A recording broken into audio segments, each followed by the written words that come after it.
Shooting করতে। তো আমার দুইটা চ্যানেল, অনেক ভিডিও লাগে, এই জন্য টুকটাক ভিডিও করতে হয়। আমাদের বড় ভাই রাজু ভাইয়ের সাথে সেকেন্ড টাইম দেখা হয়ে গেল অনেকদিন পরে। এখন আমরা বসে আছি নাস্তার টেবিলে, অনেক স্মৃতি রোমন্থন হলো। রাজু ভাই এখন খুব ব্যস্ত মানুষ, ব্যস্ততা হওয়াটাই স্বাভাবিক, কারণ ওনারা যদি ব্যস্ত না থাকে এটা অস্বাভাবিক। তো রাজু ভাই, এই আজকের সকালটা কিন্তু অনেক ভালো, তাই না? গরম কম।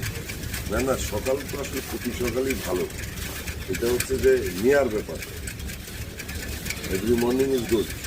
জি জি। যাই হোক, সব দেখা হলো আমার অনেকদিন পরে, আজকে আড্ডা হবে সারাদিন, ভালো লাগবে।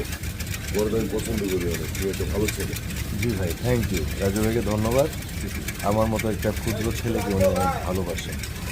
সবাই ভালো থাকবেন, সুন্দর থাকবেন, সুস্থ থাকবেন, সব সময়